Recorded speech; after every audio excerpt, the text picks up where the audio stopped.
ಮತ್ತೊಮ್ಮೆ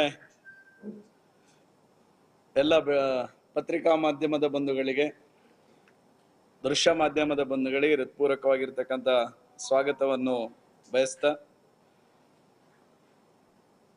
ಇತ್ತೀಚಿನ ದಿನಗಳಲ್ಲಿ ಬೆಂಗಳೂರಿನಿಂದ ಆಮದಾಗಿರ್ತಕ್ಕಂಥ ಕಾಂಗ್ರೆಸ್ನ ಅಭ್ಯರ್ಥಿ ರಕ್ಷಿತ್ ಶಿವರಾಮ್ ಅವರು ಅನೇಕ ಆರೋಪಗಳನ್ನು ನನ್ನ ಮೇಲೆ ಮಾಡಿದ್ದನ್ನು ನೀವೆಲ್ಲರೂ ಗಮನಿಸಿದ್ದೀರಿ. ಇದಕ್ಕೆ ಸಂಬಂಧಪಟ್ಟಂತೆ ಒಂದಷ್ಟು ಕ್ಲಾರಿಫಿಕೇಶನ್ ಅನ್ನು ಮಾಧ್ಯಮದ ಮೂಲಕ ತಾಲೂಕಿನ ಜನತೆಗೆ ನೀಡಬೇಕೆನ್ನುವಂತ ದೃಷ್ಟಿಯಲ್ಲಿ ಇವತ್ತು ಪತ್ರಿಕಾಗೋಷ್ಠಿಯನ್ನು ಕರೆದಿರತಕ್ಕಂಥದ್ದು. ರಕ್ಷಿತ್ ಶಿವರಾಮ್ ಅವರು ಮಾಡಿರ್ತಕ್ಕಂಥ ಮೊದಲ ಆರೋಪ ಐಬಿಯಲ್ಲಿ ಭ್ರಷ್ಟಾಚಾರ ಆಗಿದೆ ಅನ್ನುವಂಥ ಆರೋಪವನ್ನು ಮೊನ್ನೆ ಅವರು ಮಾಡಿದ್ದಾರೆ. ಬ್ರಿಟಿಷರ ಕಾಲದ ಐಬಿಯನ್ನು ಕೆಡವಿದ್ದಾರೆ ಅನ್ನುವಂಥದ್ದನ್ನು ಸಹ ಆರೋಪದಲ್ಲಿ ಉಲ್ಲೇಖ ಮಾಡಿದ್ದಾರೆ. ಬ್ರಿಟಿಷರಿಂದ ಸ್ಥಾಪಿಸಲ್ಪಟ್ಟಂತ ಕಾಂಗ್ರೆಸ್ಸಿನ ಒಬ್ಬ ವ್ಯಕ್ತಿ ಬ್ರಿಟಿಷರ ಬಗ್ಗೆ ಸಹಾನುಭೂತಿಯನ್ನು ತೋರಿಸ್ತಕ್ಕಂಥದ್ದು ಸಹಜವಾಗಿರ್ತಕ್ಕಂಥದ್ದು. ಆ ಬ್ರಿಟಿಷರು ಕಟ್ಟಿರ್ತಕ್ಕಂಥ ಐಬಿ ಯಾವ ಸ್ಥಿತಿಯಲ್ಲಿತ್ತು ಎನ್ನುವಂಥದ್ದನ್ನು ತಾಲೂಕಿನ ಜನತೆಗೆ ಗೊತ್ತಿದೆ, ಮಾಧ್ಯಮದವರಿಗೂ ನಿಮಗೂ ತಿಳಿದಿದೆ. ಸೋರ್ತಾ ಇದ್ದಂತ ಗಬ್ಬು ನಾತ ಎದ್ದಿರ್ತಕ್ಕಂಥ ಐಬಿ ಆಗಿತ್ತು. ಯಾರೇ ಬಂದರೂ ಆ ಐಬಿಯಲ್ಲಿ ವಸತಿ ಮಾಡತಕ್ಕಂಥ ಸ್ಥಿತಿಯಲ್ಲಿ ಆ ಐಬಿ ಇರಲಿಲ್ಲ ಎನ್ನುವಂಥದ್ದು ಎಲ್ಲರಿಗೂ ಗೊತ್ತಿರತಕ್ಕಂಥ ವಿಚಾರ. ಸೊ ನಮ್ಮ ಸರ್ಕಾರ ಇದ್ದಂಥ ಸಂದರ್ಭದಲ್ಲಿ ಬೆಳ್ತಂಗಡಿಗೆ ಅತ್ಯಂತ ಹೆಚ್ಚು ಅಧಿಕಾರಿಗಳು, ಅತ್ಯಂತ ಹೆಚ್ಚು ಜನಪ್ರತಿನಿಧಿಗಳು ಇಲ್ಲಿ ಬರ್ತಾರೆ. ಟೆಂಪಲ್ ಟೂರಿಸಂ ದೃಷ್ಟಿಯಿಂದಲೂ ಇಲ್ಲಿ ಬರ್ತಾರೆ ಮತ್ತು ಬೇರೆ ಬೇರೆ ಪ್ರವಾಸೋದ್ಯಮದ ದೃಷ್ಟಿಯಿಂದಲೂ ಇಲ್ಲಿ ಬರ್ತಾರೆ. ಬರುವಂತ ಸಂದರ್ಭದಲ್ಲಿ ನಮ್ಮ ತಾಲೂಕಿನ ಪ್ರವಾಸಿ ಬಂಗಲೆ ಒಂದು ಒಳ್ಳೆ ರೀತಿಯಲ್ಲಿ ಇರಬೇಕೆನ್ನುವಂತ ಕನಸನ್ನು ಕಂಡು ಆ ಐಬಿಗೆ ಒಂದು ಹೊಸ ಕಟ್ಟಡವನ್ನು ಆಗಬೇಕೆನ್ನುವಂತ ದೃಷ್ಟಿಯಲ್ಲಿ ಸನ್ಮಾನ್ಯ ಲೋಕೋಪಯೋಗಿ ಸಚಿವರ ಜೊತೆ ವಿನಂತಿಯನ್ನು ಮಾಡಿ ಅದಕ್ಕೆ ಅನುದಾನವನ್ನು ತರತಕ್ಕಂಥ ಪ್ರಾಮಾಣಿಕ ಪ್ರಯತ್ನವನ್ನು ಮಾಡಿ ಒಂದು ಸುಂದರವಾಗಿರ್ತಕ್ಕಂಥ ಐಬಿಯನ್ನು ನಿರ್ಮಾಣ ಮಾಡತಕ್ಕಂಥ ಕೆಲಸ ಕಾರ್ಯಗಳು ನಡೆದಿದೆ. ಆ ಐಬಿಯಲ್ಲಿ 60% ಭ್ರಷ್ಟಾಚಾರ ಮಾಡಿದ್ದಾರೆ ಎನ್ನುವಂತ ಮಾತನ್ನು ರಕ್ಷಿತ್ ಶಿವರಾಮ್ ಅವರು ಹೇಳಿದ್ದಾರೆ. ನಾನು ಇವತ್ತು ನಿಮ್ಮ ಎದುರಿಗೆ ಹೇಳ್ತೇನೆ, ಅದರಲ್ಲಿ 1 ರೂಪಾಯಿಯ ಭ್ರಷ್ಟಾಚಾರವನ್ನು ನಾನು ಮಾಡಲಿಲ್ಲ, 1 ರೂಪಾಯಿಯ ದುಡ್ಡನ್ನು ನಾನು ತಗೊಳ್ಳಿಲ್ಲ ಎನ್ನುವಂಥದ್ದನ್ನು ನಿಮ್ಮ ಎದುರಿಗೆ ಹೇಳಲಿಕ್ಕೆ ನಾನು ಇಷ್ಟಪಡ್ತೇನೆ. ಅದರ ಜೊತೆಗೆ ಬಿಮಲ್ ಕನ್ಸ್ಟ್ರಕ್ಷನ್ ಅವರು ಆ ಕನ್ಸ್ಟ್ರಕ್ಷನ್ ಅನ್ನು ಮಾಡಿರ್ತಕ್ಕಂಥದ್ದು. ಬಿಮಲ್ ಕನ್ಸ್ಟ್ರಕ್ಷನ್ ಅವರು ಪ್ರವೀಣ್ ಪೂಜಾರಿ ಎನ್ನುವಂತ ಒಬ್ಬ ಯುವಕ ಪ್ರಾರಂಭ ಮಾಡಿರ್ತಕ್ಕಂಥ ಒಂದು ಕನ್ಸ್ಟ್ರಕ್ಷನ್ ಕಂಪನಿ. ಆ ಕನ್ಸ್ಟ್ರಕ್ಷನ್ ಕಂಪನಿಯಲ್ಲಿ ಪ್ರವೀಣ್ ಪೂಜಾರಿ ಅವರ ಜೊತೆ ನನ್ನ ಪಾಲುಗಾರಿಕೆ ಇದೆ ಮತ್ತು ನಾನು ಆ ಕಂಪನಿಯಲ್ಲಿ ಶೇರ್ ಹೋಲ್ಡರ್ ಎನ್ನುವಂಥದ್ದನ್ನು ಆಪಾದನೆಯನ್ನು ರಕ್ಷಿತ್ ಶಿವರಾಮ್ ಅವರು ಮಾಡಿದ್ದಾರೆ. ನಾನು ಈ ಸಂದರ್ಭದಲ್ಲಿ ಸ್ಪಷ್ಟಪಡಿಸ್ತೇನೆ, ಬಿಮಲ್ ಕನ್ಸ್ಟ್ರಕ್ಷನ್ ಪ್ರವೀಣ್ ಪೂಜಾರಿ ಎನ್ನುವಂತ ಒಬ್ಬ ಯುವಕ ನಡೆಸ್ತಕ್ಕಂಥ ಕಂಪನಿ. ಅದರಲ್ಲಿ ನನ್ನ ಪಾಲುಗಾರಿಕೆನೂ ಇಲ್ಲ, ಅದರಲ್ಲಿ ನನ್ನ ಯಾವುದೇ ರೀತಿಯಾಗಿರ್ತಕ್ಕಂಥ ವ್ಯವಹಾರಗಳು ಇಲ್ಲ ಎನ್ನುವಂಥದ್ದನ್ನು ನಾನು ಈ ಸಂದರ್ಭದಲ್ಲಿ ನಿಮ್ಮ ಎದುರಿಗೆ ಹೇಳಲಿಕ್ಕೆ ನಾನು ಇಷ್ಟಪಡ್ತಾ ಇದ್ದೇನೆ. ಎರಡನೇದ್ದು ಆರೋಪ, ರೆಕ್ಕೆದಲ್ಲಿ ದೇವಸ್ಥಾನಕ್ಕೆ ಕಟ್ಟಿರ್ತಕ್ಕಂಥ ಸುತ್ತ ಕಟ್ಟಿರ್ತಕ್ಕಂಥ ತಡೆಗೋಡೆ ಮೊನ್ನೆಯ ಮಳೆಗೆ ಅದರ ಹಿಂದೆ ಇರ್ತಕ್ಕಂಥ ಮಣ್ಣು ಕುಸಿದು ಬಿದ್ದ ಕಾರಣಕ್ಕೋಸ್ಕರ ಸ್ವಲ್ಪ ಡ್ಯಾಮೇಜ್ ಆಗಿದೆ. ಸೊ ಆ ಕಾಮಗಾರಿಯಲ್ಲಿ 60% ಕಮಿಷನ್ ತಗೊಂಡಿದ್ದಾರೆ ಶಾಸಕರು ಎನ್ನುವಂತ ಆಪಾದನೆಯನ್ನು ಮಾಡಿದ್ದಾರೆ. ನಿಮಗೆಲ್ಲರಿಗೂ ಗೊತ್ತಿರಲಿ, ಆ ಕಾಮಗಾರಿಯನ್ನು ಮಾಡಿರ್ತಕ್ಕಂಥದ್ದು ರಾಷ್ಟ್ರೀಯ ಕಾಂಗ್ರೆಸ್ ಪಕ್ಷದ ಜಿಲ್ಲಾಧ್ಯಕ್ಷರಾಗಿರ್ತಕ್ಕಂಥ ಹರೀಶ್ ಕುಮಾರ್ ಅವರ ಮಗನ ಹೆಂಡತಿಯ ತಮ್ಮ, ಬಿಲ್ಲವ ಸಂಘದ ಮಾಜಿ ಅಧ್ಯಕ್ಷರಾಗಿರ್ತಕ್ಕಂಥ ಗಂಗಾಧರ್ ಮಿತ್ತಮಾರ್ ಅವರ ಮಗ. ಪ್ರಾಮಾಣಿಕವಾಗಿ ಏನು ಇಲಾಖೆಯ ನಿಯಮಾವಳಿಗಳ ಅನುಸಾರವಾಗಿ ಟೆಂಡರ್ನಲ್ಲಿ ಪಾರ್ಟಿಸಿಪೇಟ್ ಮಾಡಿ ದಿಶಾಂತ್ ಅವರು ಆ ಟೆಂಡರ್ ಅನ್ನು ಪಡ್ಕೊಂಡಿದ್ದಾರೆ. ಪ್ರಾಮಾಣಿಕವಾಗಿ ಇಲಾಖೆಯ ಇನ್ಸ್ಪೆಕ್ಷನ್ ನಲ್ಲಿ ಕ್ವಾಲಿಟಿ ವರ್ಕ್ ಮಾಡಿದ್ದಾರೆ ಅನ್ನುವಂಥ ಸರ್ಟಿಫಿಕೇಟ್ ಪಡ್ಕೊಂಡ ನಂತರನೇ ಅವರಿಗೆ ಬಿಲ್ ಸ್ಯಾಂಕ್ಷನ್ ಆಗಿರ್ತಕ್ಕಂಥದ್ದು. ಇದರಲ್ಲೂ 60% ಕಮಿಷನ್ ನಾನು ತಗೊಂಡಿದ್ದೇನೆ ಎನ್ನುವಂಥ ಆಪಾದನೆಯನ್ನು ರಕ್ಷೀಶ್ವರಂ ಮಾಡಿದ್ದಾರೆ. ಅದರಲ್ಲಿ ₹1 ದುಡ್ಡನ್ನು ನಾನು ತಗೊಂಡಿಲ್ಲ, ಭ್ರಷ್ಟಾಚಾರವನ್ನು ಮಾಡಲಿಲ್ಲ ಎನ್ನುವಂಥದ್ದನ್ನು ಈ ಸಂದರ್ಭದಲ್ಲಿ ನಾನು ಸ್ಪಷ್ಟಪಡಿಸ್ತಾ ಇದ್ದೇನೆ. ಅದರ ಜೊತೆಗೆ ರಾಷ್ಟ್ರೀಯ ಹೆದ್ದಾರಿಯಲ್ಲಿ DB ಜೈನ್ ಕಂಪನಿಗೆ ಏನು ಟೆಂಡರ್ ಆಗಿತ್ತು, ಗುತ್ತಿಗೆ ಆಗಿತ್ತು, ಈ ಗುತ್ತಿಗೆಯಲ್ಲಿ ₹3 ಕೋಟಿ ಕಿಕ್ ಬ್ಯಾಕ್ ಅನ್ನು ನಾನು ಪಡೆದಿದ್ದೇನೆ ಎನ್ನುವಂಥದ್ದನ್ನು ರಕ್ಷೀಶ್ವರಂ ಆಪಾದನೆಯನ್ನು ಮಾಡಿದ್ದಾರೆ. ಒಬ್ಬ ಸಾಮಾನ್ಯ ಜ್ಞಾನ ಇಲ್ಲದಂತ ಒಬ್ಬ ರಾಜಕೀಯಕ್ಕೆ ನಾಲಾಯಕ ಆಗಿರ್ತಕ್ಕಂಥವನು ರಕ್ಷೀಶ್ವರಂ. ಯಾಕೆ ಅಂತ ಹೇಳಿದ್ರೆ ರಾಷ್ಟ್ರೀಯ ಹೆದ್ದಾರಿ ಬರತಕ್ಕಂಥದ್ದು ಶಾಸಕರ ಅಧೀನದಲ್ಲ, ಸಂಸದರ ಲೋಕಸಭೆಯ ಸಂಸದರು ಮತ್ತು ಕೇಂದ್ರ ಸರ್ಕಾರದ ಅಡಿಯಲ್ಲಿ ಬರತಕ್ಕಂಥ ಒಂದು ವ್ಯವಸ್ಥೆ ಯಾವುದು ಕೇಳಿದ್ರೆ ಅದು ನ್ಯಾಷನಲ್ ಹೈವೇ. ಈ ರಾಷ್ಟ್ರೀಯ ಹೆದ್ದಾರಿಯಲ್ಲಿ ₹3 ಕೋಟಿ ಕಿಕ್ ಬ್ಯಾಕ್ ಪಡೆದಿದ್ದೇನೆ ಎನ್ನುವಂತ ಆಪಾದನೆಯನ್ನು ಮಾಡಿದ್ದಾರೆ ಅವರು. ನಾನು ಈ ಸಂದರ್ಭದಲ್ಲಿ ಹೇಳ್ತೇನೆ, ರಾಷ್ಟ್ರೀಯ ಹೆದ್ದಾರಿಯ DB ಜೈನ್ ಕಂಪನಿಯ ಈ ಯೋಜನೆಯಲ್ಲಿ ₹1 ಕಿಕ್ ಬ್ಯಾಕ್ ಅನ್ನು ಅಥವಾ ಲಂಚವನ್ನು ನಾನು ಪಡೆದಿಲ್ಲ ಎನ್ನುವಂತ ಮಾತನ್ನು ಸ್ಪಷ್ಟೀಕರಣವನ್ನು ಈ ಸಂದರ್ಭದಲ್ಲಿ ನಾನು ಕೊಡ್ಲಿಕ್ಕೆ ಇಷ್ಟಪಡ್ತೇನೆ. ಈ ಕಂಪನಿಯ ಕೆಲಸ ಕಾರ್ಯಗಳು ನಿಧಾನಗತಿಯಲ್ಲಿ ನಡೀತಿರ್ಬೇಕಾದಂತ ಸಂದರ್ಭದಲ್ಲಿ ನಾವು ಅದಕ್ಕೆ ನಾನು ಮತ್ತು ನಮ್ಮ ಸಂಸತ್ ಸದಸ್ಯರ ಜೊತೆ ಸೇರಿ ಅನೇಕ ಸುತ್ತುಗಳ ಮಾತುಕತೆಯನ್ನು ಮಾಡಿ ರಾಷ್ಟ್ರೀಯ ಹೆದ್ದಾರಿಗಳ ಈ ಇಲಾಖೆಯ ನಿಯಮಾನುಸಾರವಾಗಿ ಅದನ್ನು ಇವಾಗ ಮುಗರೋಡಿ ಕನ್ಸ್ಟ್ರಕ್ಷನ್ ಅವರಿಗೆ ವಹಿಸಿಕೊಡತಕ್ಕಂಥ ಕೆಲಸ ಕಾರ್ಯಗಳನ್ನು ನಾವು ಮಾಡಿದ್ದೇವೆ. ಪ್ರಾಯಶಃ ನಾನು ತಾಲೂಕಿನ ಜನತೆಗೆ ಸ್ಪಷ್ಟಪಡಿಸ್ತೇನೆ, ಹಿಂದೆ ಗುರುವಾನ್ಕೆರೆ ಬೆಳ್ತಂಗಡಿ ಉಜಿರೆ ಮಾರ್ಗವಾಗಿ ಸಂಚರಿಸಬೇಕಾದ್ರೆ 1 ಗಂಟೆಗಳ ಕಾಲ ಸೋಮವಾರ ಈ ರೀತಿಯ ರಶ್ ಇದ್ದಂತಹ ಸಂದರ್ಭದಲ್ಲಿ 1 ಗಂಟೆ ತಗೊಳ್ತಕ್ಕಂಥ ಸ್ಥಿತಿಯಲ್ಲಿದ್ದಂಥ ಈ ರಸ್ತೆಗಳನ್ನು ಅಪ್ಗ್ರೇಡ್ ಮಾಡಬೇಕು. ಚಾರ್ಮಾಡಿಯಿಂದ ಮಂಗಳೂರಿಗೆ ಸುಮಾರು 1.5 ಗಂಟೆಯಲ್ಲಿ ನಮ್ಮ ತಾಲೂಕಿನ ಜನ ಪ್ರಯಾಣಿಸಬೇಕು. ವಿದ್ಯಾರ್ಥಿಗಳು ಶಿಕ್ಷಣ ವ್ಯವಸ್ಥೆಯಿಂದ ಮಂಗಳೂರಿಗೆ ಹೋಗ್ತಕ್ಕಂಥ ವ್ಯವಸ್ಥೆಗಳು ಬಹಳ ಕಡಿಮೆ ಸಮಯದಲ್ಲಿ ಆಗಬೇಕು. ವೈದ್ಯಕೀಯ ವ್ಯವಸ್ಥೆಗೆ ಮಂಗಳೂರಿಗೆ ತಲುಪಲಿಕ್ಕೆ ಕಡಿಮೆ ಸಮಯದಲ್ಲಿ ತಲುಪುವಂತ ರಸ್ತೆ ನಿರ್ಮಾಣ ಆಗಬೇಕು.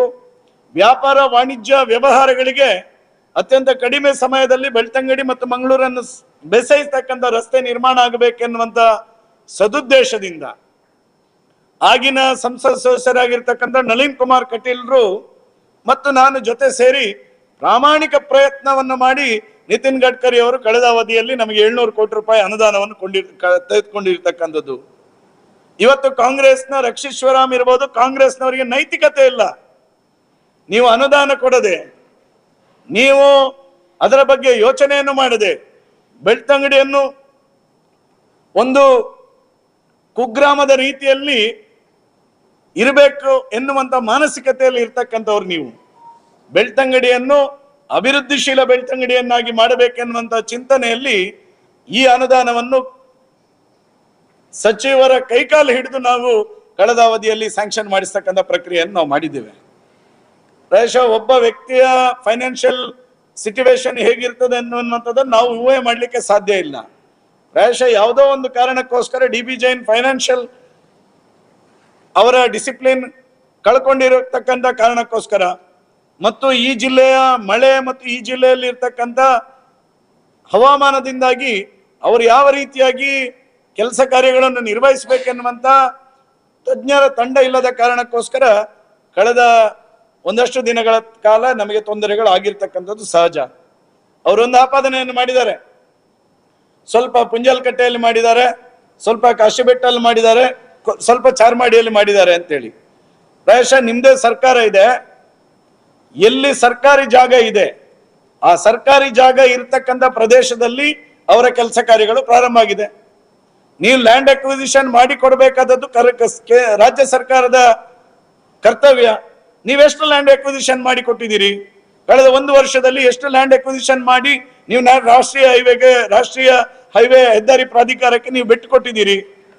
ನೀವು ಎಲ್ಲಿ ಎಷ್ಟು ಬೇಗ ರಾಜ್ಯ ಸರ್ಕಾರ ಲ್ಯಾಂಡ್ ಎಕ್ವಿಸಿಷನ್ ಮಾಡಿ ರಾಷ್ಟ್ರೀಯ ಹೆದ್ದಾರಿಗೆ ಆ ಜಾಗವನ್ನು ಬಿಟ್ಟು ಕೊಟ್ಟ ತಕ್ಷಣ ಮಾತ್ರ ಆ ಖಾಸಗಿ ಜಾಗದಲ್ಲಿ ಟೆಂಡರ್ ಪಡ್ಕೊಂಡಿರ್ತಕ್ಕಂಥವನಿಗೆ ಕೆಲಸ ಕಾರ್ಯಗಳನ್ನು ಮಾಡಲಿಕ್ಕೆ ಸಾಧ್ಯ ಆಗ್ತದೆ. ಸೊ ಇನ್ನು ಮುಂದೆ ಈ ಸಮಸ್ಯೆಗಳು ಬರಬಾರದು ಎನ್ನುವ ಕಾರಣಕ್ಕೋಸ್ಕರ ಮುಗರಡಿ ಕನ್ಸ್ಟ್ರಕ್ಷನ್ ಅವರಿಗೆ ಬ್ಯಾಕ್ ಟು ಬ್ಯಾಕ್ ನಿಯಮಾವಳಿಯ ಪ್ರಕಾರನೇ ಇವತ್ತು ಅವರಿಗೆ ಟೆಂಡರ್ ಆಗಿರ್ತಕ್ಕಂಥದ್ದು, ಅವರಿಗೆ ಆ ಒಪ್ಪಂದ ಆಗಿರ್ತಕ್ಕಂಥದ್ದು. ನನಗೆ ವಿಶ್ವಾಸ ಇದೆ, ನಿಶ್ಚಿತ ಸಮಯದೊಳಗೆ ಮುಗಿರೋಡಿ ಕನ್ಸ್ಟ್ರಕ್ಷನ್ ಅವರು ಹೇಗೆ BC ರೋಡ್ ಟು ಪುಂಜಲ್ಕಟ್ಟೆ ರಸ್ತೆಯನ್ನು ಬಹಳ ಸುಲಲಿತ ಬಹಳ ಒಳ್ಳೆ ರೀತಿಯಲ್ಲಿ ಮಾಡಿದಾರೋ ಅದೇ ರೀತಿಯಾಗಿರ್ತಕ್ಕಂಥ ಕ್ವಾಲಿಟಿ ಮತ್ತು ಒಳ್ಳೆ ರೀತಿಯಾಗಿರ್ತಕ್ಕಂಥ ರಸ್ತೆಯನ್ನು ಮುಗಿರೋಡಿ ಕನ್ಸ್ಟ್ರಕ್ಷನ್ ಅವರು ಮಾಡ್ತಾರೆ ಎನ್ನುವಂತ ವಿಶ್ವಾಸದ ಮಾತನ್ನು ಈ ಸಂದರ್ಭದಲ್ಲಿ ಹೇಳಿಕೆ ನಾನು ಇಷ್ಟಪಡ್ತೇನೆ. ಅದರ ಜೊತೆ ಮೊನ್ನೆ ಒಂದು ಆಪಾದನೆಯನ್ನು ಮಾಡಿದ್ದಾರೆ, ಬಸ್ ಸ್ಟ್ಯಾಂಡ್ ನ ಕಾಮಗಾರಿಯನ್ನು ನಾನು ತಂದದ್ದು ಅಂತೇಳಿ. ಶತಮೂರ್ಖ ರಕ್ಷೇಶ್ವರಂ. ಶ್ರೀರಾಮುಲು ಅವರು ಸಾರಿಗೆ ಸಚಿವರಾಗಿದ್ದಂತ ಸಂದರ್ಭದಲ್ಲಿ ಬೆಳ್ತಂಗಡಿಯಲ್ಲಿ ಒಂದು ಬಸ್ ಸ್ಟ್ಯಾಂಡ್ ಅಂತ ಹೇಳಿಕೊಳ್ಳಿಕ್ಕೆ ಇಲ್ಲದಂತ ಪರಿಸ್ಥಿತಿ ಇತ್ತು. ಬಸ್ ಸ್ಟ್ಯಾಂಡ್ ಅಂತ ಹೇಳಿದ್ರೆ 4 ಚೇರ್ ಇದ್ದಂತ ಒಂದು ವ್ಯವಸ್ಥೆಯನ್ನು ನಾವು ಬೆಳ್ತಂಗಡಿ ಬಸ್ ಸ್ಟ್ಯಾಂಡ್ ಅಂತ ತೋರಿಸಬೇಕಾದಂತ ಪರಿಸ್ಥಿತಿ ಇತ್ತು. ಪ್ರಾಯಶಃ ಆ ಸಂದರ್ಭದಲ್ಲಿ ಶ್ರೀರಾಮುಲು ಅವರು ಸಾರಿಗೆ ಸಚಿವರಾಗಿದ್ದಂತಹ ಸಂದರ್ಭದಲ್ಲಿ ರಾಜೇಂದ್ರ ಕಟಾರಿ ಅವರು ಪ್ರಿನ್ಸಿಪಲ್ ಸೆಕ್ರೆಟರಿ ಆಗಿ ಬಂದರು, ಸಾರಿಗೆ ಇಲಾಖೆಯ ಪ್ರಿನ್ಸಿಪಲ್ ಸೆಕ್ರೆಟರಿ ಆಗಿ. ಅವರ ಜೊತೆ ಹೋಗಿ ವಿನಂತಿಯನ್ನು ಮಾಡಿಕೊಂಡು ನಾನು ಬೆಳ್ತಂಗಡಿಯ ಬಸ್ ಸ್ಟ್ಯಾಂಡ್ಗೆ ಅನುದಾನವನ್ನು ತಂದು ಅದರ ಟೆಂಡರ್ ಪ್ರಕ್ರಿಯೆಗಳು ಮುಗಿದು ಇವತ್ತು ಕೆಲಸ ಪ್ರಾರಂಭ ಆಗಿರ್ತಕ್ಕಂಥದ್ದು. ಯಾರೋ ಹುಟ್ಟಿಸಿದ ಮಗುವಿಗೆ ಅಪ್ಪ ಆಗ್ಲಿಕ್ಕೆ ಹೋಗಬೇಡಿ ರಕ್ಷೇಶ್ವರಂ ಅವರೇ. ಇದು ನಾವು ಪ್ರಯತ್ನ ಮಾಡಿ ನಮ್ಮ ಸರ್ಕಾರ ಇದ್ದಂತ ಸಂದರ್ಭದಲ್ಲಿ ಮಾಡಿರ್ತಕ್ಕಂಥ ಕಾಮಗಾರಿ, ಅದನ್ನು ಇವತ್ತು ಮುಂದುವರಿತಕ್ಕಂಥ ಕೆಲಸ ಕಾರ್ಯಗಳಾಗಿದೆ. ರಕ್ಷೇಶ್ವರಂ ಒಂದು ಆಪಾದನೆಯನ್ನು ಮಾಡಿದ್ದಾರೆ, ಗನ್ಮ್ಯಾನ್ ಇಟ್ಕೊಂಡು ಶೋಕಿ ಜೀವನ ಮಾಡ್ತಾ ಇದ್ದೀರಿ ಅಂತ ಹೇಳಿ.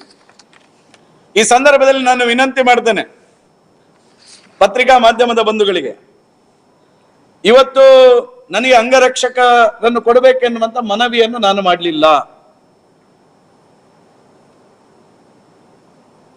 ರಾಜ್ಯದ ಗುಪ್ತಚರ ಇಲಾಖೆಯ ಮಾಹಿತಿಯನ್ನು ಆಧರಿಸಿ ಆ ಗುಪ್ತಚರ ಇಲಾಖೆಯ ಅಧಿಕಾರಿಗಳು SP ಗೆ ನಿರ್ದೇಶನವನ್ನು ಕೊಡ್ತಾರೆ, ಹರೀಶ್ ಪುಂಜರಿಗೆ ಅಂಗರಕ್ಷಕರನ್ನು ನೀವು ಕೊಡಬೇಕು, ಗುಪ್ತಚರ ಇಲಾಖೆಯ ವರದಿಯನ್ನು ಆಧರಿಸಿ ಅನ್ನುವಂಥದ್ದನ್ನು SP ಗೆ ಕೊಟ್ಟಿರ್ತಕ್ಕಂಥ ಆದೇಶ ಪ್ರತಿ ಇಲ್ಲಿದೆ ನೋಡಿ.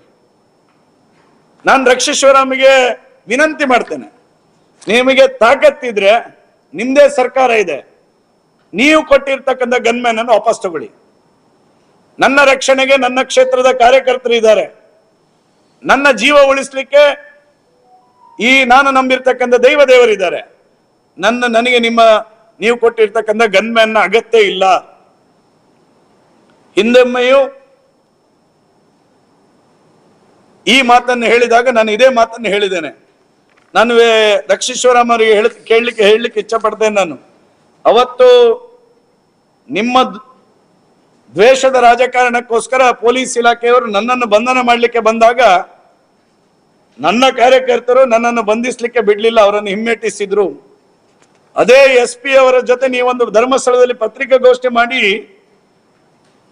ನಿಮ್ಮ ವಕ್ತಾರನ ರೀತಿಯಲ್ಲಿ SP ಹತ್ರ ಮಾತಾಡಿಸಿದ್ರಿ ನೀವು. ರಕ್ಷೇಶ್ವರಂ ನೆನಪು ಮಾಡ್ಕೊಳ್ಳಿ, ನನ್ನನ್ನು ಬಂಧನ ಮಾಡಿದ್ದೇವೆ ಅನ್ನುವಂತ ಮಾತನ್ನು SP ಅವರು ಹೇಳಿದ್ರು. ನನ್ನನ್ನು ಬೇಲ್ನಲ್ಲಿ ಬಿಟ್ಟಿದ್ದೇವೆ ಅನ್ನುವಂಥದ್ದನ್ನು SP ಅವರ ಬಾಯಲ್ಲಿ ರಕ್ಷೇಶ್ವರಂ ಹೇಳಿಸಿದ್ರು. ನೋಡಿ, ನಾನು RTI ಹಾಕಿ ತೆಗೆದಿರ್ತಕ್ಕಂಥದ್ದಿದೆ, ಅದರಲ್ಲಿ ಸ್ಪಷ್ಟವಾಗಿ ಹೇಳ್ತಾರೆ, ಈ ಪ್ರಕರಣದಲ್ಲಿ ಆರೋಪಿಯ ಬಂಧನ ಆಗಿರುವ ಮಾಹಿತಿ ಪೂರಕ ದಾಖಲೆಗಳು ಅಂತ ಹೇಳಿದಾಗ ಆರೋಪಿಯನ್ನು ಬಂಧಿಸಿರುವುದಿಲ್ಲ ಎನ್ನುವಂಥದ್ದನ್ನು ಸ್ಪಷ್ಟಪಡಿಸ್ತಾರೆ. ಅದರ ಜೊತೆಗೆ ಹೇಳ್ತಾರೆ, ಆ ಪ್ರಕರಣದಲ್ಲಿ ಆರೋಪಿಗೆ ಸೆಷನ್ ಬೇಲ್ ನೀಡಿರುವ ಬಗ್ಗೆ ಆರೋಪಿಯ ಜಾಮೀನು ಮುಚ್ಚಳಿಕೆ ದಾಖಲೆ ಪ್ರತಿ ಅಂತ ಹೇಳಿದ್ದಕ್ಕೆ ಸದ್ರಿ ಪ್ರಕರಣದಲ್ಲಿ ಆರೋಪಿಯನ್ನು ಬಂಧಿಸಿರುವುದಿಲ್ಲ, ಆದ್ದರಿಂದ ಸ್ಟೇಷನ್ ಬೇಲು ಜಾಮೀನು ಮುಚ್ಚಳಿಕೆಯನ್ನು ಪಡೆಯುವ ಪ್ರಮೇಯವೇ ಬರುವುದಿಲ್ಲ ಅಂತ ಹೇಳಿ RTI ಯಲ್ಲಿ ಕೊಟ್ಟಿದ್ದಾರೆ. ನಿಮ್ಮ ದ್ವೇಷದ ರಾಜಕಾರಣ ಜಾಸ್ತಿ ದಿನ ನಡೆಯೋದಿಲ್ಲ. ನಿಮ್ಮ ಈ ರೀತಿಯ ವರ್ತನೆಗಳು ಜಾಸ್ತಿ ದಿನ ನಡೆಯುವುದಿಲ್ಲ ಎನ್ನುವಂಥದ್ದನ್ನು ನಾನು ಈ ಸಂದರ್ಭದಲ್ಲಿ ಸ್ಪಷ್ಟಪಡಿಸಲಿಕ್ಕೆ ಇಚ್ಛೆ ಪಡ್ತೇನೆ. ಇನ್ನು ಮಳೆ ಹಾನಿ ಆದಾಗ ನೀವು ಊರಿನಲ್ಲಿ ಇರಲಿಲ್ಲ ಎನ್ನುವಂತ ಆಪಾದನೆಯನ್ನು ಮಾಡಿದ್ದಾರೆ. ಧರ್ಮದ ನಾಡಿನಲ್ಲಿ ಹುಟ್ಟಿದವ, ರಾಘವೇಂದ್ರ ಕ್ಲಿನಿಕ್ ಅಲ್ಲಿ ಹುಟ್ಟಿದವ ರಕ್ಷೀಶ್ವರಂ. ನಾನು ಹೇಳಿದ್ದಲ್ಲ, ಅವರು ಹೇಳಿದ್ದು. ಸ್ವಾಮಿ 2019ರಲ್ಲಿ ಭೀಕರ ಪ್ರವಾಹ ಆಯ್ತಲ್ಲ ಬೆಳ್ತಂಗಡಿಯಲ್ಲಿ, ಆವಾಗ ನಿಮ್ಮ ಧರ್ಮ ಭೂಮಿಯ ನೆನಪಾಗ್ಲಿಲ್ವಾ? ಆವಾಗ ನಿಮಗೆ ಬೆಳ್ತಂಗಡಿಯಲ್ಲಿ ನಾನು ಹುಟ್ಟಿದ್ದು, ನನ್ನ ತಾಲೂಕಿನ ಜನ ಪ್ರವಾಹದಲ್ಲಿ ಕೊಚ್ಚಿ ಹೋದ್ರು ಅಂತ ನಿಮಗೆ ನೆನಪಾಗ್ಲಿಲ್ಲ ಸ್ವಾಮಿ? ಆಗ ಪ್ರವಾಹದ ಜನ ಸಿಲುಕಿದಂತ ಸಂದರ್ಭದಲ್ಲಿ ಬೆಂಗಳೂರಿನ ಅದೆಷ್ಟೋ ಸಂಸ್ಥೆಗಳು ಬಂದ್ರಲ್ಲ, ಬೀದರ್ ಗುಲ್ಬರ್ಗದ ಒಂದಷ್ಟು ಸಂಸ್ಥೆಗಳು ಬಂದು ಇಲ್ಲಿ ಕೆಲಸ ಕಾರ್ಯಗಳನ್ನು ನಿರ್ವಹಿಸಿದ್ರಲ್ಲ, ಹತ್ತಿರದ ಕಾಸರಗೋಡಿನಿಂದ ಬಂದು ಸ್ವಯಂ ಸೇವಕರಾಗಿ ಬಂದು ಅವರ ರಕ್ಷಣೆಗೆ ಧಾವಿಸಿದ್ರಲ್ಲ. ಅವಾಗ ನಿಮ್ಮ ಹುಟ್ಟಿದ ಊರಿನ ನೆನಪು ನಿಮಗೆ ಎಲ್ಲೋಗಿತ್ತು? ಅವಾಗ ಯಾಕೆ ಬಂದು ಬೆಳ್ತಂಗಡಿಯ ಪ್ರವಾಹದ ಜನತೆಗೆ ಸಹಕಾರ ಮಾಡ್ತಕ್ಕಂಥ ಕೆಲಸವನ್ನು ನೀವು ಮಾಡಲಿಲ್ಲ? ನಾನು ಇವತ್ತು ಹೇಳ್ತೇನೆ ಪತ್ರಿಕಾ ಮಾಧ್ಯಮದ ಮುಂದೆ, ಅವತ್ತು ಪ್ರವಾಹ ಆದಂತ ಸಂದರ್ಭದಲ್ಲಿ ಪ್ರತಿ ಮನೆಗೆ ವಿಸಿಟ್ ಮಾಡಿದ್ದೇನೆ. ನನ್ನ ಸ್ವಂತ ಸುಮಾರು 45 ಲಕ್ಷ ರೂಪಾಯಿಯನ್ನು ತಕ್ಷಣಕ್ಕೆ ಅವರ ಜೀವನ ಸಾಗಿಸ್ತಕ್ಕಂತ ಸಂದರ್ಭದಲ್ಲಿ, ಅವರ ಹತ್ರ ದುಡ್ಡು ಇರ್ಲಿಲ್ಲ, ಮನೆ ಕಳ್ಕೊಂಡಾಗ ಅವರ ಹತ್ರ ಇದ್ದ ದುಡ್ಡು ನೀರಲ್ಲಿ ಕೊಚ್ಚಿ ಹೋಗಿತ್ತು. ತಕ್ಷಣಕ್ಕೆ 25,000, 50,000, 1 ಲಕ್ಷ ಅಂತ ಹೇಳುವಂತಹ ದೃಷ್ಟಿಯಲ್ಲಿ ನನ್ನ ವೈಯಕ್ತಿಕ ಸಹಕಾರವನ್ನು ಆ ಪ್ರವಾಹ ಪೀಡಿತ ಬಂಧುಗಳಿಗೆ ಕೊಡ್ತಕ್ಕಂಥ ಪ್ರಾಮಾಣಿಕ ಕೆಲಸ ಮಾಡಿದೆ ನಾನು. 2019ರ ನಂತರ ಎಲ್ಲಿ ಪ್ರವಾಹ ಆಗ್ತದೆ, ಎಲ್ಲಿ ಮನೆ ಕುಸಿತ ಆಗ್ತದೆ, ಎಲ್ಲಿ ಯಾವ ತೊಂದರೆಗಳಾಗ್ತದೆ, ಪ್ರತಿ ಮನೆಗೆ ವಿಸಿಟ್ ಮಾಡಿದ್ದೇನೆ. ವೈಯಕ್ತಿಕವಾಗಿ ನನ್ನ ಸಹಕಾರವನ್ನು ಕೊಟ್ಟಿದ್ದೇನೆ. ಸರ್ಕಾರ ಕೊಡ್ತಕ್ಕಂಥ ಸಹಾಯಧನಕ್ಕೋಸ್ಕರ ನನ್ನ ಕಾಯಲಿಲ್ಲ. ನನ್ನ ಸ್ವಂತ ದುಡಿಮೆ ಹಣವನ್ನು ನಾನು ಅವರಿಗೆ ಕೊಡ್ತಕ್ಕಂಥ ಕೆಲಸಗಳನ್ನು ಮಾಡಿದ್ದೇನೆ. ನೀವು ಮೊನ್ನೆ ಒಂದು ದಿನ ನಾನು ಇಲ್ಲ ಅಂತ ಹೇಳುವ ಕಾರಣಕ್ಕೋಸ್ಕರ ನೀವು ಬರ್ಲಿಲ್ಲ ಅಂತ ಹೇಳಿದ್ರಲ್ಲ, ಅದಕ್ಕಿಂತ 2 ದಿನದ 3 ದಿವಸದ ಹಿಂದೆ ನೆರೆಯದ ಭೀಕರ ಮಳೆಗೆ, ಭೀಕರ ಗಾಳಿಗೆ ತುಂಬಾ ರಬ್ಬರ್ ಗಿಡಗಳು ಉರುಳಿ ಬಿತ್ತು, ತುಂಬಾ ಅಡಿಕೆ ಮರಗಳು ಉರುಳಿ ಬಿತ್ತು, ತುಂಬಾ ಮನೆಗಳು ಬಿತ್ತಲ್ಲ. ನಾನು ಹೋಗುವುದಕ್ಕಿಂತ ಮುಂಚೆ 1 ದಿನ ನೀವು ಹೋಗಿ ಬಂದಿದ್ರಲ್ಲ, ತಹಶೀಲ್ದಾರರ ಹಿಂದೆ ಬಾಲದಾಗೆ ಹೋಗಿ, DC ಬಂದಾಗ ಅವರ ಹಿಂದೆ ಬಾಲದಾಗೆ ಹೋಗಿ ನಿಮ್ಮ ಪ್ರತಿಷ್ಠೆಯನ್ನು ತೋರಿಸಿಕೊಳ್ಬೇಡಿ. ನೆರೆಯಕ್ಕೆ ಹೋಗಿ ನೀವು ವಿಸಿಟ್ ಮಾಡಿ ಬಂದಿದ್ದೀರಿ, ಯಾರಿಗೆ 1 ರೂಪಾಯಿ ಕೊಟ್ಟಿದ್ದೀರಿ ಅಂತ ಹೇಳಿ. ನಾನು ನೆರೆಯ ತೋಟತಾಡಿ, ಚಿಬಿದ್ರೆ, ಪುದುವೆಟ್ಟಿಗೆ ಹೋಗಿ ಮೊನ್ನೆ ಮಳೆ ಬಿದ್ದಂತ ಮನೆಗಳನ್ನು ಸೇರಿಸಿಕೊಂಡು ಸುಮಾರು 4.5 ಲಕ್ಷ ರೂಪಾಯಿ, ಪತ್ರಿಕಾ ಮಾಧ್ಯಮದ ಬಂಧುಗಳು ನನ್ನೊಟ್ಟಿಗೆ ಇದ್ರಿ ನೀವು, 4.5 ಲಕ್ಷ ರೂಪಾಯಿವರೆಗೆ 10,000, 5,000, 20,000 ತಕ್ಷಣಕ್ಕೆ ನನ್ನ ವೈಯಕ್ತಿಕ ದುಡಿಮೆ ಹಣವನ್ನು ಕೊಟ್ಟು ಬಂದಿದ್ದೇನಲ್ಲ. ನೀವು ಮೊನ್ನೆಯಿಂದ ಇಷ್ಟು ತಹಶೀಲ್ದಾರರ ಹಿಂದೆ ಬಾಲದಾಗೆ, DCA ಹಿಂದೆ ಬಾಲದಾಗೆ ಕರೆಯದೆ ನೀವು ಹೋಗಿದ್ರಲ್ಲ, ನೀವು ನನಗೆ ಇವತ್ತು ಹೇಳಬೇಕು, ನೀವು ಯಾರಿಗೆ ಏನು ಕೊಟ್ಟಿದ್ದೀರಿ? ಚುನಾವಣೆಗೋಸ್ಕರ ನೀವು ಬೆಳ್ತಂಗಡಿಗೆ ಬಂದಾಗ ಬೆಸ್ಟ್ ಫೌಂಡೇಶನ್ ಅಂತೇಳಿ ಅದು ಮಾಡ್ತೇನೆ ಇದು ಮಾಡ್ತೇನೆ ಅಂತ ಹೇಳ್ಕೊಂಡು ಬಂದಿರಲ್ಲ, ಇವತ್ತು ನಿಮ್ಮ ಬೆಸ್ಟ್ ಫೌಂಡೇಶನ್ ಎಲ್ಲಿಗೆ ಹೋಗಿದೆ? ನಿಮ್ಮ ಅದು ಬೆಸ್ಟ್ ಫೌಂಡೇಶನ್ ವೇಸ್ಟ್ ಆಗಿದೆಯಾ? ನಿಮ್ಮ ಈ ರೀತಿಯ ನಾಟಕ, ಈ ರೀತಿಯ ಸುಳ್ಳು, ಈ ರೀತಿಯ ಡೋಂಗಿ ಬೆಳ್ತಂಗಡಿಯ ಜನ ಇದನ್ನು ಸಹಿಸೋದಿಲ್ಲ. ಬೆಳ್ತಂಗಡಿಯ ಜನ ಪ್ರಜ್ಞಾವಂತರಿದ್ದಾರೆ. ಬೆಳ್ತಂಗಡಿಯ ಜನರಿಗೆ ನಿಮ್ಮ ಈ ರೀತಿಯ ಮಲ್ಲೇಶ್ವರಮ್ಮಿನ ರಾಜಕಾರಣ ಬೆಳ್ತಂಗಡಿಯ ಜನರಿಗೆ ಅರ್ಥ ಆಗಿದೆ. ನಿಮ್ಮನ್ನು ಆದಷ್ಟು ಬೇಗ ಗಂಟು ಮುಟ್ಟೆ ಹಾಕಿ ಕಳಿಸಿಯೇ ಕಳಿಸ್ತಾರೆ ಎನ್ನುವಂಥದ್ದನ್ನು ನಾನು ಈ ಸಂದರ್ಭದಲ್ಲಿ ಹೇಳ್ತೇನೆ. ಒಂದು ವಿಪರ್ಯಾಸ ಹೇಳ್ತೇನೆ ನೋಡಿ. ತೋಟತಾಡಿಯಲ್ಲಿದ್ದಂತ ಒಂದು ಕೆರೆ, ಆ ಕೆರೆ ನೀರು ಫುಲ್ ಆಗಿದೆ, ಕೆರೆ ನೀರು ಬಿಡಬೇಕು ಅಂತ ಹೇಳಿದಾಗ ಅಲ್ಲಿಯ ಗ್ರಾಮ ಪಂಚಾಯತ್ ಮೆಂಬರ್ ಜಯಾನಂದ್ ಅವರು ಈಶ್ವರ್ ಮಲ್ಪೆಗೆ ಫೋನ್ ಮಾಡಿ ನೀವು ಬರಬೇಕು ಅಂತ ಹೇಳ್ತಾರೆ. ಅವರ ಸ್ನೇಹ ಸಂಬಂಧಕ್ಕೋಸ್ಕರ ಈಶ್ವರ್ ಮಲ್ಪೆ ಅವರು ಬರ್ತಾರೆ. ಅಲ್ಲಿಯ ಏನು ನೀರಿಗೆ ಸಮಸ್ಯೆಯನ್ನು ಅವರು ಅಧ್ಯಯನ ಮಾಡ್ಲಿಕ್ಕೆ ಬರ್ತಾರೆ. ಅವರು ಮುಳುಗು ತಜ್ಞರು ಇರ್ತಾರೆ. ಪ್ರಾಯಶಃ ಅಲ್ಲಿ ಬಂದು ಏಣಿ ಹಿಡಿಯುವ ನಾಟಕ ಮಾಡಿ ನಾನೇ ಕರೆಸಿದ್ದು ಅಂತೇಳಿ ಮಾಧ್ಯಮದ ಎದುರಿಗೆ ಹೇಳಿಕೊಳ್ತಾರೆ. ಅದರಿಂದಲೂ ವಿಪರ್ಯಾಸ ಏನು ಅಂತ ಕೇಳಿದ್ರೆ, ಅಲ್ಲಿ ಊರಿನವರು ಕಲೆಕ್ಷನ್ ಮಾಡಿರುವ 10,000 ರೂಪಾಯಿಯನ್ನು ತಕೊಂಡು ಇವರ ಕೈಯಲ್ಲಿ ಅವನಿಗೆ ಕೊಟ್ಟು ನಾನು 10,000 ರೂಪಾಯಿ ಕೊಟ್ಟಿದ್ದೇನೆ ಅನ್ನುವಂತ ಬಡೈ ಕೊಚ್ಚಿಕೊಳ್ಳುವಂತ ನಿಮ್ಮಂತ ಇಂಥ ನಾಯಕನನ್ನು ಬೆಳ್ತಂಗಡಿಯಲ್ಲಿ ಸಹಿಸಲಿಕ್ಕೆ ಸಾಧ್ಯ ಇಲ್ಲ. ನಾಚಿಕೆ ಆಗುದಿಲ್ಲ ನಿಮಗೆ? ಊರಿನವರು ಸಂಗ್ರಹಿಸಿರ್ತಕ್ಕಂಥ 10,000 ರೂಪಾಯಿಯನ್ನು ನಿಮ್ಮ ಕೈಯಲ್ಲಿ ಕೊಟ್ಟು ನಾನು ಕೊಟ್ಟಿದ್ದೇನೆ ಅಂತ ಹೇಳಿ ಫೇಸ್ಬುಕ್ ವಾಟ್ಸಪ್ ಅಲ್ಲಿ ಹಾಕೊಳ್ಳಿಕ್ಕೆ ನಾಚಿಕೆ ಆಗಬೇಕು ನಿಮ್ಮಂತ ಲೀಡರ್ಗಳನ್ನು ಬೆಳ್ತಂಗಡಿಯಲ್ಲಿ ಬಿಟ್ಟದ್ದಕ್ಕೆ. ಪ್ರಾಯಶಃ ಇವತ್ತು ಭ್ರಷ್ಟಾಚಾರದ ಬಗ್ಗೆ ಮಾತಾಡ್ತಾರೆ.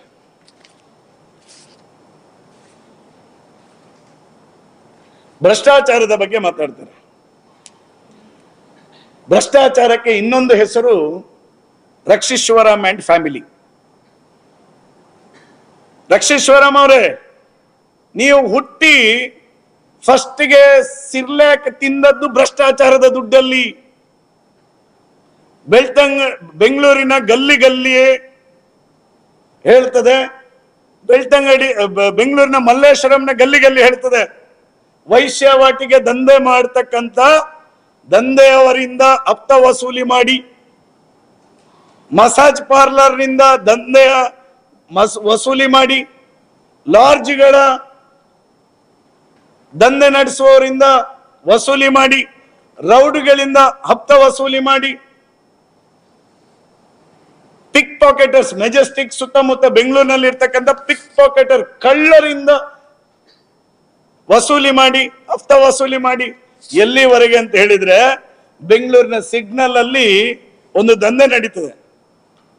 ಭಿಕ್ಷುಕರು ಇರ್ತಾರೆ, ಆ ಭಿಕ್ಷುಕರನ್ನು ಒಬ್ಬ ಕಾಂಟ್ರಾಕ್ಟರ್ ತಂದು ಬಿಟ್ಟಿರ್ತಾನೆ, ಅವನಿಗೆ ಇಷ್ಟು ಕಮಿಷನ್ ಕೊಡ್ಲಿಕ್ಕಿದೆ ಆ ಕಾಂಟ್ರಾಕ್ಟರ್ಗೆ. ಅಂತ ಭಿಕ್ಷೆ ಬೇಡುವವರ ಇಂದ ಹಪ್ತ ವಸೂಲಿ ಮಾಡಿ ಜೀವನ ಮಾಡುವಂತದ್ದು ನೀನು ಹುಟ್ಟಿನಿಂದ ಇಲ್ಲಿವರೆಗೆ ರಾಜಕಾರಣ ಮಾಡಿರೋದು ನಿಮ್ಮ ರಕ್ತದಲ್ಲಿ, ಭ್ರಷ್ಟಾಚಾರದ ದುಡ್ಡಿನಲ್ಲಿ. ನಿಮ್ಮ ಖಾನ್ದಾನ್ ಭ್ರಷ್ಟಾಚಾರ. ನೀವು ನನಗೆ ಹೇಳಲಿಕ್ಕೆ ಬರ್ತೀರಿ? ನೀನು ಬೆಳ್ತಂಗಡಿಗೆ ಬಂದಿಯಲ್ಲ, ಬೆಳ್ತಂಗಡಿಯಲ್ಲಿ ಬಂದು ದಿನ ಬೆಳಿಗ್ಗೆ ಎದ್ದು ಚಾ ಕುಡಿದು ಹೊರಡುವುದು ಯಾವ ಮನೆಯಿಂದ ಸ್ವಾಮಿ ನೀನು? ಲೋಕಾಯುಕ್ತದಲ್ಲಿ ರೈಡ್ ಆಗಿರ್ತಕ್ಕಂಥ, ಲೋಕಾಯುಕ್ತದಲ್ಲಿ ಕೇಸ್ ಆಗಿರ್ತಕ್ಕಂಥ ಪೀತಾಂಬರ ಹೆರಾಜೆಯ ಮನೆಯಿಂದ ನೀನು ಬಂದು ನೀನು ಭ್ರಷ್ಟಾಚಾರದ ಬಗ್ಗೆ ಏನು ಮಾತಾಡ್ತಿ? ಇನ್ನು ಯಾವಾಗ ಒಳಗೆ ಹೋಗ್ತಾರೆ ಅಂತ ನನಗೆ ಗೊತ್ತಿಲ್ಲ. ಭ್ರಷ್ಟಾಚಾರದ ಬಗ್ಗೆ ನಿನ್ನ ಖಾನ್ದಾನ್ ಭ್ರಷ್ಟಾಚಾರದಲ್ಲಿ ಇರ್ತಕ್ಕಂಥದ್ದು. ಭ್ರಷ್ಟಾಚಾರದ ಬಗ್ಗೆ ಬೆಳ್ತಂಗಡಿ ಅವರಿಗೆ ಹೇಳಲಿಕ್ಕೆ ಬರ್ತೀನಿ ನೀನು? ಯಾರಾದ್ರೂ ಹೇಳಿದ್ರೆ ನಗಾಡ್ತಾರೆ. ಭ್ರಷ್ಟಾಚಾರದ ಬಗ್ಗೆ ಮಾತಾಡ್ಲಿಕ್ಕೆ ಒಂದು ಯೋಗ್ಯತೆ ಬೇಕು. ಇವತ್ತು ಭ್ರಷ್ಟಾಚಾರದ ಬಗ್ಗೆ ಮಾತಾಡುವ ನೀನು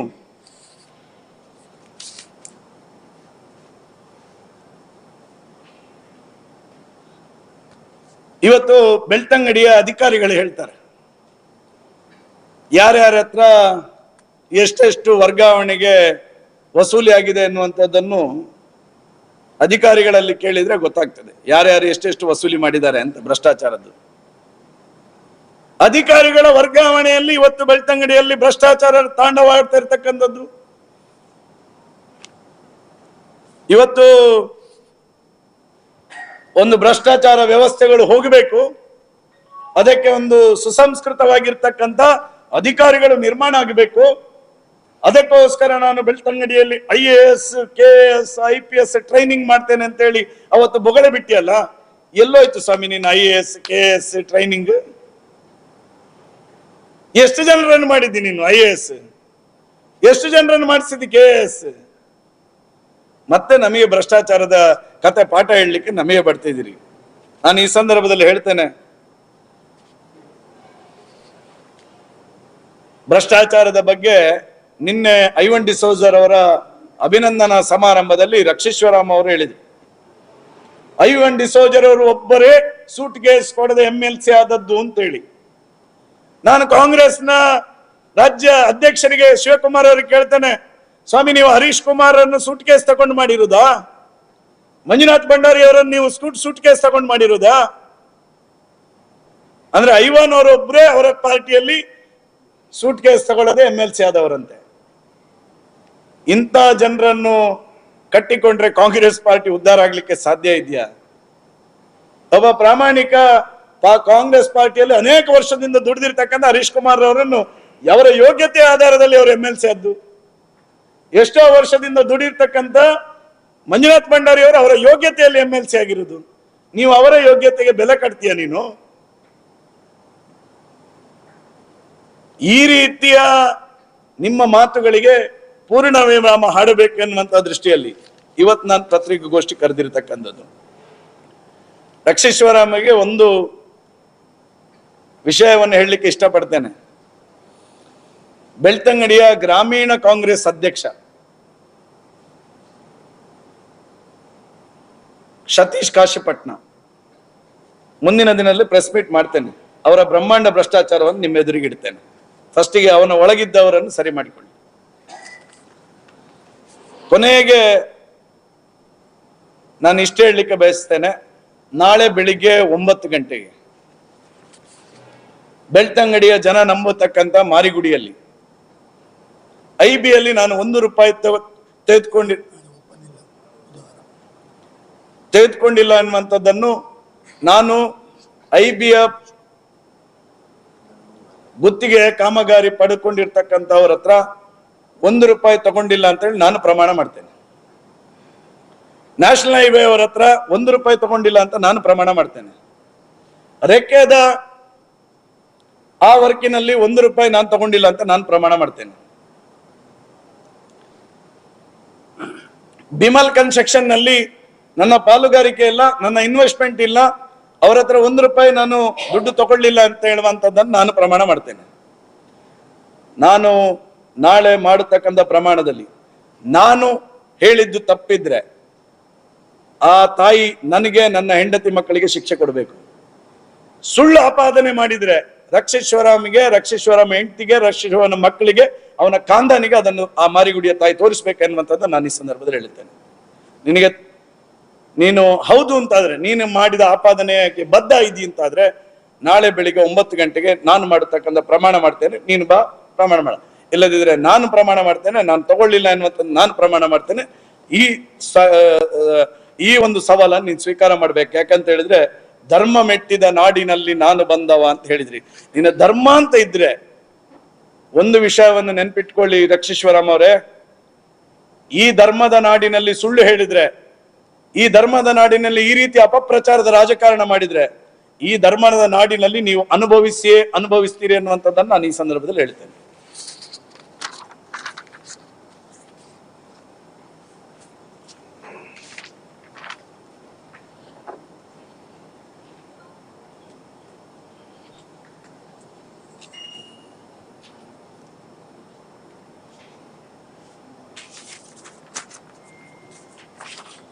ಅವರಿಗೆ ರೋಡ್ ಆಗಬೇಕಾದಂಥ ಕಾಳಜಿ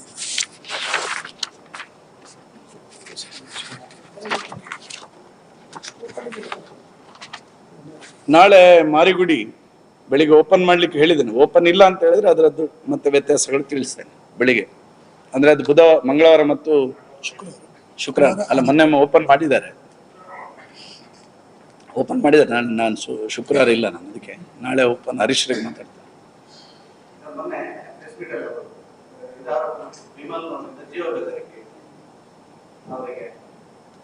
ಬಿಮಲ್ನವರಲ್ಲ, ನನಗೂ ಅದಕ್ಕೆ ಸಂಬಂಧ ಇಲ್ಲ. ಬಿಮಲ್ ನಂದಲ್ಲ ಅಲ್ಲ.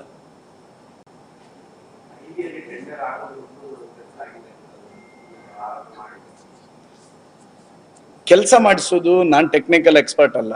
ಕೆಲಸ ಮಾಡಿಸ್ಲಿಕ್ಕೆ PWD ಇಲಾಖೆ ಇದೆ. ನಾನು ಅನುದಾನ ತರಲಿಕ್ಕೆ ಮಾತ್ರ. ಟೆಕ್ನಿಕಲ್ ವಿಷಯಸ್ ಇದ್ರೆ ಇಲಾಖೆ ನೋಡ್ತದೆ. ಇವತ್ತು ಸರ್ಕಾರದ ರಕ್ಷೀಶ್ವರಂ ಕೈಯಲ್ಲಿ ಸರ್ಕಾರ ಇದೆ, ಅವನ ಸರ್ಕಾರ ಇದೆ. ತಾಕತ್ತಿದ್ರೆ SIT ತನಿಖೆ ಮಾಡಿಸ್ಲಿ, ಲೋಕಾಯುಕ್ತ ತನಿಖೆ ಮಾಡಿಸ್ಲಿ. ನಾನು ಇನ್ನೊಂದು ವಿಷಯ ಬಿಟ್ಟೋದೆ, ರಕ್ಷೀಶ್ವರಮ್ಗೆ ಹೇಳ್ತೇನೆ, ನಿಮಗೆ ತಾಕತ್ತಿದ್ರೆ, ಅವತ್ತು ಬಂಗೇರ ಪ್ರೆಸ್ ಮೀಟ್ ಅಲ್ಲೂ ನಾನು ಇದನ್ನು ಹೇಳಿದ್ದೇನೆ, ನಿಮಗೆ ತಾಕತ್ತಿದ್ರೆ ನಿಮ್ದು, ನಿಮ್ಮ ಅಪ್ಪಂದು, ನಿಮ್ಮ ಮಾವ ಪಿತಾಂಬರ ರಾಜ್ಯದ್ದು ಲೋಕಾಯುಕ್ತಕ್ಕೆ ಹಾಕಿ, EDಗೆ ಹಾಕಿ, ಇನ್ಕಮ್ ಟ್ಯಾಕ್ಸ್ ಆಫೀಸಿಗೆ ಹಾಕಿ ಇನ್ವೆಸ್ಟಿಗೇಷನ್ಗೆ. ನಾನು ನನ್ನ ಹೆಂಡತಿದ್ದು, ನನ್ನ ತಂದೆದ್ದು, ನನ್ನ ಮಕ್ಕಳದ್ದು, ಎಲ್ಲರದ್ದು ನಾನು ಲೋಕಾಯುಕ್ತಕ್ಕೆ ಹಾಕ್ತೇನೆ, ಇನ್ಕಮ್ ಟ್ಯಾಕ್ಸಿಗೆ ಹಾಕ್ತೇನೆ, ನಾನು EDಗೆ ಹಾಕ್ತೇನೆ. ನೋಡು ಯಾರು ನಿಜವಾದ ಭ್ರಷ್ಟ ಎನ್ನುವಂಥದ್ದು ಸಾಬೀತಾಗ್ಲಿ.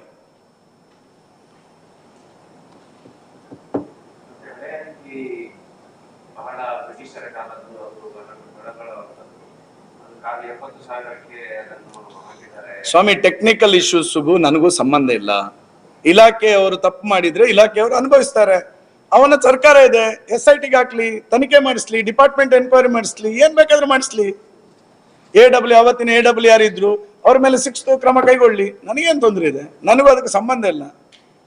ಇಲಾಖೆ ಅಧಿಕಾರಿಗಳಿರು, ಜನಪ್ರತಿನಿಧಿಗಳಿರುವುದು ಪ್ರಾಮಾಣಿಕವಾಗಿ ಆ ಕ್ಷೇತ್ರಕ್ಕೆ ಅಭಿವೃದ್ಧಿಯ ದೃಷ್ಟಿಯಿಂದ ಸರ್ಕಾರದಿಂದ ಅನುದಾನವನ್ನು ತರಲಿಕ್ಕೆ, ಸರ್ಕಾರದ ವ್ಯವಸ್ಥೆಯಲ್ಲಿ ಇಲಾಖೆಗಳಿರುವುದು ಅದನ್ನು ಇಂಪ್ಲಿಮೆಂಟೇಷನ್ ಮಾಡಲಿಕ್ಕೆ. ಇಂಪ್ಲಿಮೆಂಟೇಷನ್ ನಲ್ಲಿ ಯಾವುದಾದ್ರು ವ್ಯತ್ಯಾಸಗಳಿದ್ರೆ ಇಲಾಖಾವಾರು ತನಿಖೆಗಳು ನಡೀತದೆ, ಲೋಕಾಯುಕ್ತ ಇದೆ, SIT ಇದೆ, ಸರ್ಕಾರ ಅವರದೇ ಇದೆ, ಮಾಡ್ಲಿ. ಮಳೆ ಹಾನಿ ಸಮಯದಲ್ಲಿ ಸಚಿವರು ಭೇಟಿ ನೀಡಿದ್ರು. ಆ ಸಂದರ್ಭದಲ್ಲಿ ನಾವು ಅವರಿಗೆ ಪ್ರಶ್ನೆ ಕೇಳಿದಾಗ ಶಾಸಕರಿಗೆ ಮಾಹಿತಿ ಇದೆಯಾ ಅಂತ ಕೇಳಿದ್ರು. ಅದಕ್ಕೆ ಅವರು ಹೇಳಿದ್ರು ಶಾಸಕರಿಗೆ ಮಾಹಿತಿ ಕೊಟ್ಟಿದ್ದೇವೆ ಅಂತ ಹೇಳಿದ್ರು. ಸಚಿವರು ಆಗಮಿಸುವಂತದ್ದು ಸಹ ನಮಗೆ ಮಾಹಿತಿ ಕೊಡ್ಲಿಲ್ಲ. DC ಅವರು ಬರುವುದಕ್ಕೆ ಬಂದಂತ ಸಂದರ್ಭದಲ್ಲೂ ನಮಗೆ ಮಾಹಿತಿಗಳಿಲ್ಲ. ಹಳೆ IB ಉಪಯೋಗಕ್ಕೆ ಯೂಸ್ ಮಾಡದ ರೀತಿಯಲ್ಲಿ ತುಂಬಾ ಕೆಟ್ಟು ಹೋಗಿತ್ತು. ಈಗ ಹೊಸದು ಉದ್ಘಾಟನೆ ಆಗಿದೆ, ಆದ್ರೂ ಕೂಡ ಅದು ಯೂಸ್ ಆಗ್ತಾ ಇಲ್ಲ. ಇದು ಒಳ್ಳೆ ಪ್ರಶ್ನೆ. ಇದು ನೋಡಿ, ನಾನು ಅದಕ್ಕೆ ಬೇಕಾಗಿರ್ತಕ್ಕಂಥ ಸಲಕರಣೆಗಳಿಗೆ ಇಲಾಖೆ ಸಚಿವರಿಗೆ ಮನವಿ ಕೊಟ್ಟಿದ್ದೇನೆ. ನಾವು ಒಂದು ಸುಸಜ್ಜಿತವಾಗಿರ್ತಕ್ಕಂಥ IB ನಿರ್ಮಾಣ ಮಾಡಿದ್ದೇವೆ. ಅದರೊಳಗಡೆ ಒಂದಷ್ಟು ಸಾಮಗ್ರಿಗಳ ಅವಶ್ಯಕತೆ ಇದೆ. ಅದಕ್ಕೋಸ್ಕರ ಸುಮಾರು ಅದಕ್ಕೆ ಅಂದಾಜು ಪಟ್ಟಿಯನ್ನು ತಯಾರಿಸಿ ತಕ್ಷಣ ಅದಕ್ಕೆ ಅನುದಾನ ಬಿಡುಗಡೆ ಮಾಡಬೇಕು ಎನ್ನುವಂಥದ್ದನ್ನು 3 ಸಲ ನಾನು ಮನವಿ ಕೊಟ್ಟಿದ್ದೇನೆ. ಇವತ್ತಿನವರೆಗೂ ಈ ಸರ್ಕಾರಕ್ಕೆ ಯೋಗ್ಯತೆ ಇಲ್ಲ ಅದಕ್ಕೆ ಒಂದು ಅನುದಾನ ಕೊಡ್ಲಿಕ್ಕೆ.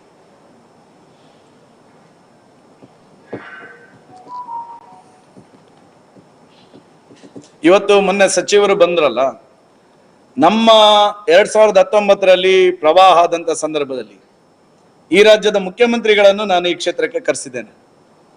ಈ ರಾಜ್ಯದ ಮುಖ್ಯಮಂತ್ರಿಗಳು ಇಡೀ ರಾಜ್ಯಕ್ಕೆ ಬೇಕಾಗಿರ್ತಕ್ಕಂಥ ಪೂರ್ಣ ಹಾನಿ ಆಗಿರ್ತಕ್ಕಂಥ ಮನೆಗಳಿಗೆ 5 ಲಕ್ಷ ರೂಪಾಯಿ ಘೋಷಣೆ ಮಾಡಿದ್ದು ಕುಕ್ಕಾವಿನಲ್ಲಿ, ನೆನಪಿರ್ಬೋದು ನಿಮಗೆ. ಪ್ರಾಯಶಃ ಸುಮಾರು 12-13 ಕೋಟಿ ರೂಪಾಯಿ ಅನುದಾನ ಈ ಮಳೆಯಿಂದ ಬಿದ್ದವರಿಗೆ ಅನುದಾನ ನಮ್ಮ ತಾಲೂಕಿಗೆ ಬಂದಿದೆ. ಮೊನ್ನೆಯಿಂದ ಬಿದ್ದಂತ ಮಳೆಗಳಿಗೆ ಮನೆಗೆ ಅಥವಾ ತೋಟಗಳಿಗೆ ಎಷ್ಟು ಪರಿಹಾರ ಈ ಸರ್ಕಾರ ಕೊಟ್ಟಿದೆ ಅಂತ ಹೇಳಿ. ನನಗೆ ಸಿಕ್ಕಿರುವ ಮಾಹಿತಿ ಪ್ರಕಾರ ತಕ್ಷಣಕ್ಕೆ ಕಂದಾಯ ಇಲಾಖೆ 30,000 ರೂಪಾಯಿ ಅವ್ರ ಅಕೌಂಟ್ಗೆ ಹಾಕ್ಬೇಕಿತ್ತು. ಆದ್ರೆ ನಮ್ಮ ತಾಲೂಕಿನಲ್ಲಿ ಹಾಕಿರುವುದು ನನ್ನ ಲೆಕ್ಕದ ನಾನು ತಿಳ್ಕೊಂಡ ಮಟ್ಟಿಗೆ 6-7 ರೂಪಾಯಿಯನ್ನು ಮಾತ್ರ ಅವ್ರ ಅಕೌಂಟ್ಗೆ ಹಾಕಿದೆ.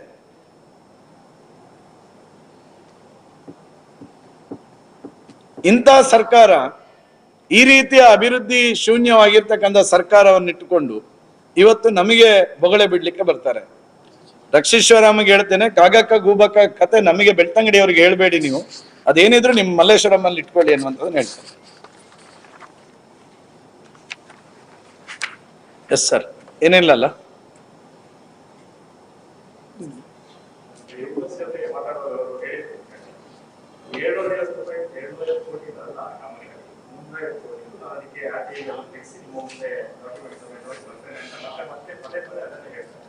ನಾನು ಹೇಳ್ತೇನೆ, ನಾನು ಟೆಕ್ನಿಕಲ್ ಎಕ್ಸ್ಪರ್ಟ್ ಅಲ್ಲ.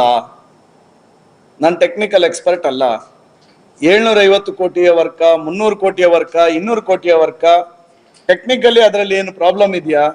ಅವಂದೇ ಸರ್ಕಾರ ಇರುದು ಸ್ವಾಮಿ, ಅವ ಯಾಕೆ ಹರಟೆ ತೆಗಿಬೇಕು? PWD ಇಲಾಖೆ ಅಡಿಯಲ್ಲಿ ಬರ್ತದಲ್ಲ, ಅದು ಇಲಾಖಾ ತನಿಖೆ ನಡೆಸಲಿ ಅಲ್ಲ. ಇಲ್ಲ ಲೋಕಾಯುಕ್ತ SIT ಅದಕ್ಕೊಂತಲೇ ನ್ಯಾಷನಲ್ ಹೈವೇಗೆ ಅಂತ SIT ಫಾರ್ಮ್ ಮಾಡ್ಲಿ ಅಲ್ಲ, ಹಾಕ್ಲಿ. ಯಾರು ಅಧಿಕಾರಿಗಳು ತಪ್ಪು ಮಾಡಿದ್ರೆ ಹಾಕ್ಲಿ ಅವರನ್ನ ಜೈಲಿಗೆ. ಯಾರು ಬೇಡ ಅಂತ ಹೇಳ್ತಾರೆ? ನೀವು ಸುಮ್ಮನೆ ಮಾಧ್ಯಮದವರ ಎದುರು ಬಂದು ಬೊಗಳೆ ಬಿಡಬೇಡಿ. ನಿಮ್ಮ ಹತ್ರ ನಾನು ಅದನ್ನು ಮರ್ತೋಯ್ತು. 40% ಸರ್ಕಾರ, 40% MLA ಅಂತ ಹೇಳಿದ್ರು. ಬಂದು 1 ವರ್ಷ 3 ತಿಂಗಳಾಯ್ತಲ್ಲ, ಏನ್ ಕಿತ್ತಾಕಿದ್ರಿ ನೀವು? ಆಕೆಲ್ಲ ನೀವು 40% MLA ಅಂತ ಹೇಳಿದ್ರಿ, 40% ಸರ್ಕಾರ ಅಂತ ಹೇಳಿದ್ರಿ. ಒಂದು ಇನ್ವೆಸ್ಟಿಗೇಷನ್ ಮಾಡಿಸ್ಲಿಲ್ಲ ನಿಮ್ದೇ ಸರ್ಕಾರ ಇರ್ಬೇಕಾದ್ರೆ ಬರೀ ಬಾಯಿ ಮಾತಿಗೆ, ಬರೀ ಮಾಧ್ಯಮದ ಮುಂದೆ ಆಪಾದನೆ ಮಾಡುದಾ? ರಾಷ್ಟ್ರೀಯ ಹೆದ್ದಾರಿ ಇದ್ದು ಸಹ ಹಾಗೆ. ನೀವು ಅಧಿಕಾರಿಗಳು ತಪ್ಪು ಮಾಡಿದ್ರೆ SIT ಮಾಡಿ, ಅಲ್ಲಿ ಡಿಪಾರ್ಟ್ಮೆಂಟಲ್ ಎನ್ಕ್ವೈರಿ ಮಾಡಿಸಿ, ಯಾರು ತಪ್ಪು ಮಾಡಿದ್ರೆ ಅವ್ರನ್ನ ಒಳಗಾಕಿ. ನೀವ್ಯಾಕೆ ಸುಮ್ಮನೆ ಮಾಧ್ಯಮದ ಅಂದ್ರೆ ಬೊಗಳೆ ಬಿಡ್ತೀರಿ ನೀವು? ನಾನು ಹೇಳ್ಬೇಕಾ ಇವತ್ತು? ನನ್ನ ಸರ್ಕಾರ ಬಂದ್ರೆ ರಕ್ಷಿತ್ ಶಿವರಾಮ್ ಖಾನ್ದಾನ್ ಇದು ಲೋಕಾಯುಕ್ತದಲ್ಲಿ ನಾನೇ ನನ್ನ ಇನ್ವೆಸ್ಟಿಗೇಷನ್ ಮಾಡಿಸ್ತೇನೆ. ನೋಡ ಮಾಡಿಸ್ಲಿ, ನಂದು ಮಾಡಿಸ್ಲಿವ. ಅವನ ಅಪ್ಪಂದು ಅವನ ಮಾವಂದು ಎಲ್ಲರದ್ದು ನಾ ಮಾಡಿಸ್ತೇನೆ. ಸವಾಲ್ ಸ್ವೀಕಾರ ಮಾಡ್ಲಿ.